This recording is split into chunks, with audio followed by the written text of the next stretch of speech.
नमस्कार, राधे राधे, हर हर महादेव। मैं आपका आचार्य देव। आज हम इस वीडियो में बात करेंगे राजयोग कारक राशि, राजयोग कारक लगन, जिसको शास्त्रकार राजयोग कारक कहते हैं। यद्यपि इस राशि में जन्म लेने वाले लोग मना करते हैं कि नहीं, हमारे जीवन में राजयोग नहीं बनता।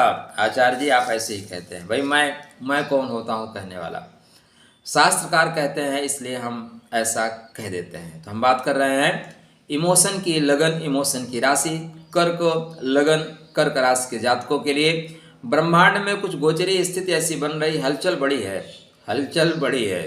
इसमें शुक्रदेव आपके उच्च के और सूर्य नारायण उच्च के हो रहे हैं। सूर्य नारायण उच्च का होना क्या परिणाम देगा? देखिए, सूर्य नारायण थोड़ा सा आपके लिए मार्केस है, लगभग 28% मार्केस है, और मार्केस बीमारी देने वाली है।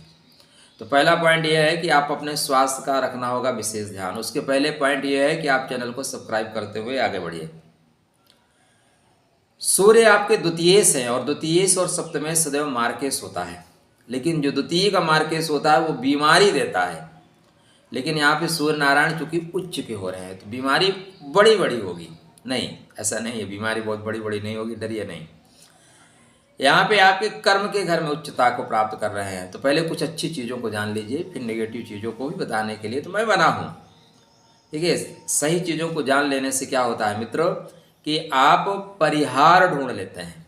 अगर आपको बताया जाए कि इस रोड पे बिल्कुल आप 100 की स्पीड से चलिए, कहीं ब्रेकर नहीं है, आप 120 की स्पीड से चलोगे, लेकिन आपको बता दिया जाए भाई बहुत ज़्यादा ब्रेकर है, चाहे 2 ही ब्रेकर हो, लेकिन आप स्पीड डाउन करके चलोगे, बस इतनी सी बात है। तो दुर्घटना से देर भली।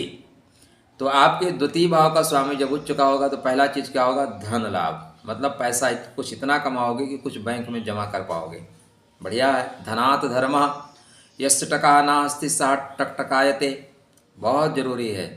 कहते हैं ना, खुदा नहीं है लेकिन खुदा से कम भी नहीं है, इसलिए पैसा बहुत जरूरी है। तो कर्म से, कर्म के भाव में चल रहे हैं तो आप कर्म ऐसा करेंगे कि लाभ होगा, पिता से लाभ, सरकार से लाभ, वे आप टाकिंग आपकी तगड़ी होगी। वाणी के द्वारा आप शासन सत्ता की ओर बढ़ना है, वाणी के द्वारा लाभ प्राप्त करते हुए दिखाई दे रहे हैं। पिता तुल्य लोगों से मान सम्मान की प्राप्ति होती हुई दिखाई दे रही है, क्योंकि ये कर्म भाव में है और अपने से नवम है। तो वाणी ऐसी बोलिए कि आपका फटाफट काम हो जाए। 2 तरह के लोग होते हैं, वाणी ऐसी बोलिए तुरंत ही झगड़ा होए। ठीक, कुछ लोग वाणी को वीणा बना लेते हैं। कागा काको धन हरे, कोयल काको दे, मीठे वचन सुनाए के जग आपन कर ले। काका कृष्णा पिका कृष्णा को भेदा पिका के हो, बसंतो अब समायातो काका काका पिका पिका। ठीक, तो वाणी अगर आपकी वीणा रही तो निश्चित रूप से आपको मान सम्मान की प्राप्ति होगी। कहते हैं ना कि वाणी के द्वारा आपको उपहार में हाथी मिल जाता है, और वाणी अगर ठीक नहीं है ना तो फिर हाथी के पाँव के नीचे दबा दिया जाता है। बातई हाथी पाइए, बातई हाथी पाँव, पाँव के नीचे। इसलिए अपने जुबान को कहाँ उपयोग करना है, शक्ति के साथ बोलिए, कोई दिक्कत नहीं है, सच के साथ बोलिए, लेकिन सच हर व्यक्ति के लिए अलग अलग होता है, हर व्यक्ति का अपना अपना दृष्टिकोण होता है, तो किसी संबंध मत बिगाड़िएगा। यहाँ पे अश्विनी नक्षत्र में डेफिनेटली आपको लाभ देंगे। आपके कर्म के क्षेत्र में आ रहे अवरोधों को काट देंगे। आपकी गति इतनी होगी कि आपकी गति के आगे किसी की मति ही काम नहीं करेगी, इतना स्पीड से आप चलेंगे। बेहतर लाभ देंगे। ये चलेंगे 27 तारीख तक, 27 अप्रैल 2024 को ये प्रवेश कर जाएंगे भरणी नक्षत्र में। अच्छा, नक्षत्रों को पकड़िए। देखिए, राशि पे तो ग्राम मूव करते हैं, लेकिन जो एनर्जी नक्षत्र देते हैं ना, वही क्लियर एनर्जी आपको मिलती है। तो आपकी कुंडली में जैसे भरणी में जाएंगे, भरणी क्या है? आपके सुख का नक्षत्र है, भरणी आपके लाभ का नक्षत्र है। तो राजा आपके सुख और लाभ के घर में आए तो डेफिनेटली आपको भी लाभ देगा, खुद भी सुख महसूस करेगा। आपकी कुंडली में सूर्य किसी भाव के कारकत्व को लेकर चल रहे हैं, लेकिन राजा राजा होता है भाई, तो वो जब चलेगा तो बेहतर परिणाम देगा। इसके बाद कृतिका नक्षत्र में आएंगे। कृतिका में आएंगे यद्यप 11 मई को, और कृतिका का मतलब काट के अलग कर देना। तो यहाँ पे ध्यान दीजिएगा, पिता से संबंध खराब मत करिएगा। कुछ लोगों के अपने पिता से संबंध भी खराब होंगे, कुछ लोगों को वर्क प्लेस पे प्रॉब्लम आएगी। देखिए, आप सीनियर से जाके टांग अड़ाओगे, सीनियर के सामने ज़्यादा आप, ठीक है आप ज़्यादा जानते हैं, बहुत से ऐसे सीनियर हैं वो नहीं पढ़े लिखे हैं, कम पढ़े लिखे हैं, लेकिन वो एमबीए वालों को अपना असिस्टेंट रखे हैं। अब आपको लगेगा यार ये तो इंटर पास है, मेरे को एमबीए नहीं, वो सीनियर इज ऑलवेज राइट, बाप से पंगा नहीं लेने का।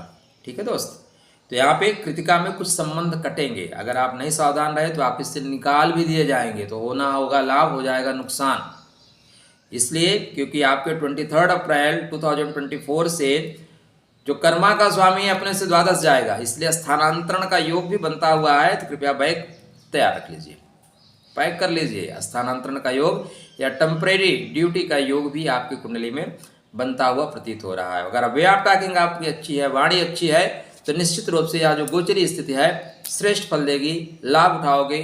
कर्म के क्षेत्र में, सरकार के क्षेत्र में, राजनीति के क्षेत्र में, इसमें जो कर्क लग्न वाला व्यक्ति होगा ऐसी ऐसी उदाहरण देगा, ऐसी ऐसी वाणी बोलेगी कि जनता सिर्फ ताली बजाएगी। तो आप भी अपने सूर्य नारायण को मजबूत करके रखिए। ओम ग्रहण सूर्याय नमः।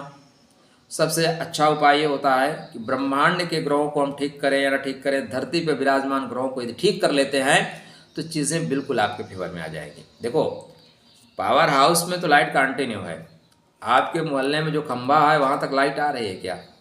आप पावर हाउस चले जाओ, पता लगा आपके खंबे का तार ही कटा है। पहले ब्रह्मांडीय ग्रहों को ठीक करने के पहले धरती पे जो ग्रह है उनको ठीक करिए। तो पिता तुल्य लोगों से संबंध बेहतर रखिए, उनको प्रणाम करके चलिए, परिणाम आपके फेवर में आएगा। चलिए खुश रहिए, स्वस्थ रहिए, मुस्कुराते रहिए। राधे राधे।